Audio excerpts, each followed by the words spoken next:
안녕하세요, 마지스 청년 여러분. 집에서 콕 복음 나누기 이흔관 사도 요한 신부입니다. 안녕하세요, 정다운 안젤라입니다. 안젤라, 네. 그거 좀 그만하세요. 지난주에 벌써 1회 네. 집콕 복콕 네. 찍었는데 좋으셨어요? 네, 너무 좋았어요. 네. 저 유튜브 조회수를 네. 하루에 한두 번 정도 이렇게 검색하고 있는데 이렇게 들어보면 보이더라고요. 거짓말 하지 마세요. 하루에 한두 번 아니잖아요. 800회가 넘었어요. 아, 네. 대단한 조회수인 것 같아요. 아무래도 안젤라의 이 나눔과 저의 어떤 알 수 없는 그 매력 그런 것들이 작용하지 않았을까 하는 생각도 해보게 돼요. 궁금한 게 있는데 네. 저희 채널 이름이 마지스 AMDG잖아요. AMDG. 네. 이게 무슨 뜻인지 아, 궁금한 거예요. 이게 무슨 AOMG가 AOMG. 영어는 아니에요. 네. 그 라틴어로 표현되는 표현인데 그래도 이제 영어식 발음으로 그냥 AMDG라고 네. 읽죠. A는 아드, 그 다음에 M은 마요렘, 그래서 마조렘, 더 큰, more이라는 뜻이고, D는 데이, 하느님의 라는 뜻이고요. 그 다음에 G는 글로리암, 안 마조렘, 안 마요렘, 데이, 글로리암. 그래서 한글 표현으로는 하느님의 더 큰 영광을 위하여 라는 예수회의 어떤 모토예요. 예수회가 자주 쓰는 표현이죠. 아, 그러면 저희 센터 이름이기도 한 마지스는 무슨 뜻이에요? 마지스도 역시 영어 사전에는 나오지 않는 표현이죠. 마지스도 라틴어에서 온 표현인데 더 혹은 더 많은, 더 넓은, 더 높은, 더함 뭐 이런 표현이죠. 더하기. 그런 표현을 담고 있어요. 그래서 하느님의 더 큰 영광을 위하여 할 때 그 더에 해당하는 표현이라고 볼 수 있어요. 마지스는 더라는 뜻이고, 그렇죠. AMDG는 하느님의 더 큰 영광을 위하여라는 뜻이네요. 그렇게 해석하면 정답이라고 할 수 있어요. 궁금증이 풀렸어요. 오늘 그러면 부활 제2주일, 네. 자비주일이라고 하죠. 네, 하느님의 예. 자비주일이라고 표현되는 주일이에요. 네, 오늘도 하느님의 자비 생각하면서 복음 나누기 시작해볼까요? 그러도록 해봅시다. 요한이 전한 거룩한 복음입니다. 그날 곧 주간 첫날 저녁이 되자 제자들은 유다인들이 두려워 문을 모두 잠가 놓고 있었다. 그런데 예수님께서 오시어 가운데에 서시며 평화가 너희와 함께 하고 그들에게 말씀하셨다. 이렇게 말씀하시고 나서 당신의 두 손과 옆구리를 그들에게 보여주셨다. 제자들은 주님을 뵙고 기뻐하였다. 예수님께서 다시 그들에게 이르셨다. 평화가 너희와 함께. 아버지께서 나를 보내신 것처럼 나도 너희를 보낸다. 이렇게 이르시고 나서 그들에게 숨을 불어넣으며 말씀하셨다. 성령을 받아라. 너희가 누구의 죄든지 용서해주면 그가 용서를 받을 것이고 그대로 두면 그대로 남아있을 것이다. 12제자 가운데 하나로서 쌍둥이라고 불리는 토마스는 예수님께서 오셨을 때에 그들과 함께 있지 않았다. 그래서 다른 제자들이 그에게 우리는 주님을 배웠소 하고 말하였다. 그러나 토마스는 그들에게 나는 그분의 손에 있는 못자국을 직접 보고 그 못자국에 내 손가락을 넣어보고 또 그분 옆구리에 내 손을 넣어보지 않고는 결코 믿지 못하겠소 하고 말하였다. 여드레 뒤에 제자들이 다시 집안에 모여 있었는데 토마스도 그들과 함께 있었다. 문이 다 잠겨 있었는데도 예수님께서 오시어 가운데에 서시며 평화가 너희와 함께 하고 말씀하셨다. 그러고 나서 토마스에게 이르셨다. 내 손가락을 여기 대보고 내 손을 보아라. 내 손을 뻗어 내 옆구리에 넣어 보아라. 그리고 의심을 버리고 믿어라. 토마스가 예수님께 대답하였다. 저의 주님, 저의 하느님. 그러자 예수님께서 토마스에게 말씀하셨다. 너는 나를 보고서야 믿느냐? 보지 않고도 믿는 사람은 행복하다. 예수님께서는 이 책에 기록되지 않은 다른 많은 표징도 제자들 앞에서 일으키셨다. 이것들을 기록한 목적은 예수님께서 메시아시며 하느님의 아들이심을 여러분이 믿고 또 그렇게 믿어서 그분의 이름으로 생명을 얻게 하려는 것이다. 주님의 말씀입니다. 그리스도님 찬미합니다. 그래요, 안젤라, 우리 오늘 읽었던 복음에 대해서 조금 나눠보려고 하는데, 저는 복음 속에 등장하는 예수님을 좀 쫓아가 보려 해요. 그래서 예수님이 어떤 말씀을 하시는지, 어떤 마음을 갖고 계시는지, 누구를 만나는지, 그리고 예수님은 정말 우리에게 어떻게 다가오시는지. 오늘 복음에서 굉장히 인상적인 장면은 예수님이 하는 첫 번째 이야기, 말인데, 거기에 이런 이야기를 하시죠. 평화가 너희와 함께. 저는 좀 상상해 봤어요. 지금 예수님은 무덤에서 돌아오신 지 기껏해야 한 24시간? 아무리 많이 됐어요. 한 이틀이 안 된 상황이고, 무덤에 묻히기 전에는 무슨 일이 있었냐면 굉장히 이렇게 채찍질 당하고 십자가에 못 박히고 돌아가셨죠. 뒤로 돌아가 보면은 예수님은 제자들과 저녁 식사를 하셨고, 당신이 어떤 어려움을 겪어야 된다는 걸 아주 열심히 표현하셨어요. 근데 제자들은 못 알아들었고, 그리고 다시 조금 앞으로 당겨 보면은 예수님이 분명히 혼자서 끌려갔어요. 제자들은 다 도망쳤거나 예수님 곁을 떠났어요. 한 사람, 사도 요한을 제외하고는.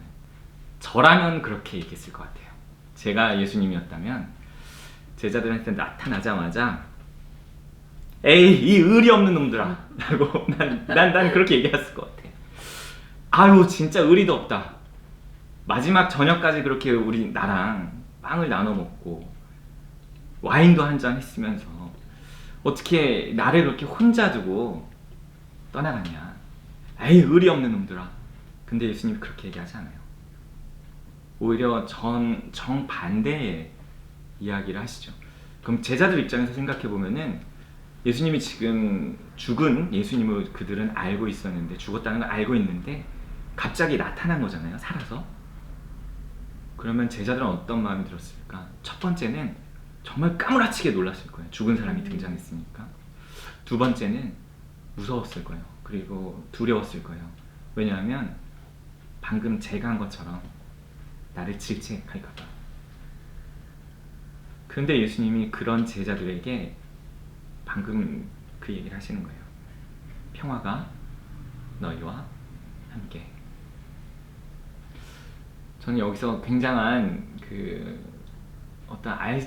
제가 이해하기 어려운 어떤 위로인데, 예수님은 과거를 별로 중요하게 생각하지 않는 것 같아요.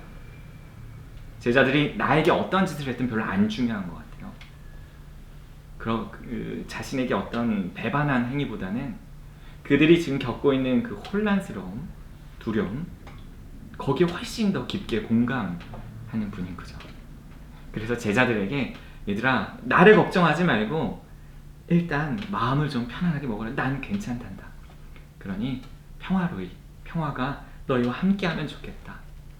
저는 그 예수님의 마음이 많이 느껴져서 이 복음을 읽을 때면은 나의 어떤 과거의 잘못 같은 것도 좀 떠올릴 수 있는데, 예수님은 그거를 별로 중요하게 생각하지 않으시는구나 하는 생각에 아주 위로가 되는 그런 복음이에요.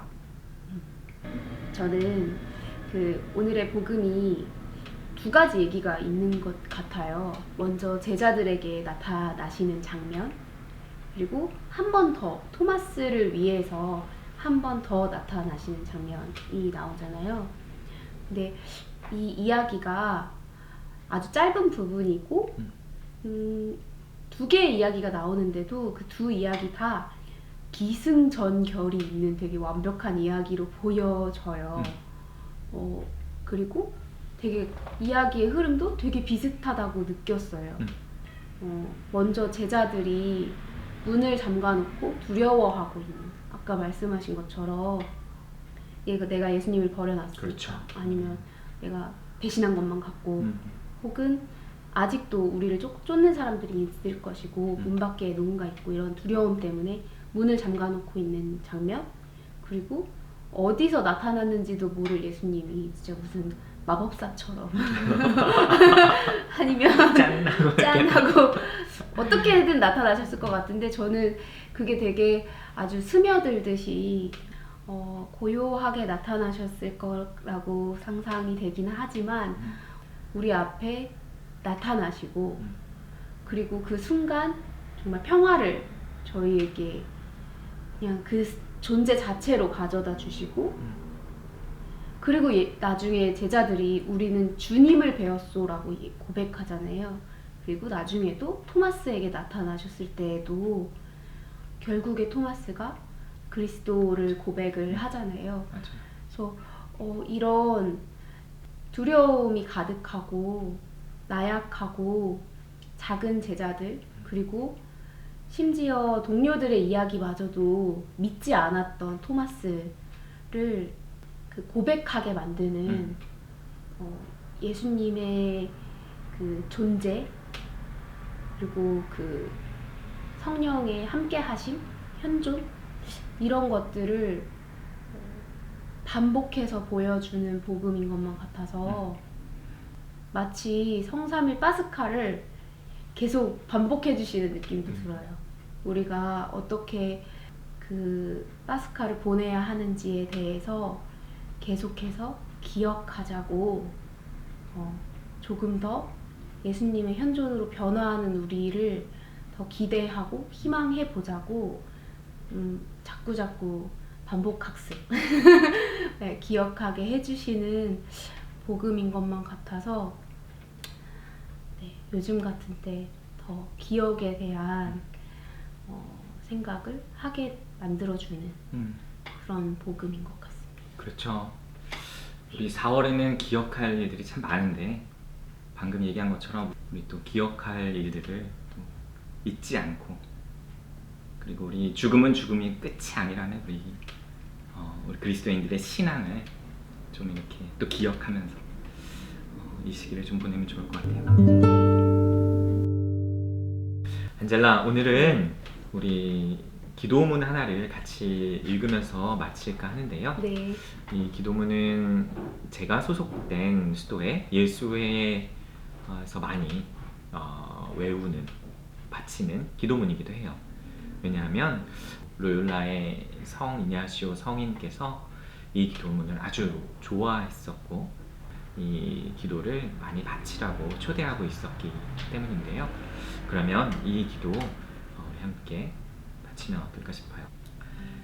그리스도의 영혼은 저를 거룩하게 하소서. 그리스도의 몸은 저를 구원하소서. 그리스도의 피는 저를 취하게 하소서. 그리스도의 옆구리에서 흐르는 물은 저를 씻어주소서. 그리스도의 순환은 제게 힘을 주소서.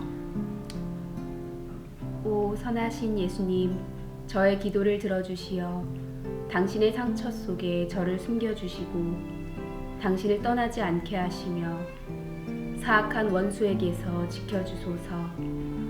제가 죽을 때에 저를 불러주시어 당신께 오라 명하시고 당신의 성인들과 더불어 영원토록 당신을 찬미하게 하소서. 아멘. 성부와 성자와 성령의 이름으로 아멘. 아직 우리가 집에서 콕 하고 있기는 하지만 그 봄 기운을 맞아서 더 희망차게 새로운 마음으로 새로운 하루하루를 시작할 수 있으면 좋겠어요. 그래서 이 집콕 복콕의 콕자가 구독 콕, 좋아요 콕이라고 구독 콕, 좋아요 콕의 약자이기도 하다고 네. 들었어요. 마지스 AMDG 페이지에 위에 이렇게 구독 있거든요. 구독, 좋아요 눌러주시면 좋아요. 구독, 감사하겠습니다. 좋아요. 네. 안녕, 할렐루야, 할렐루야.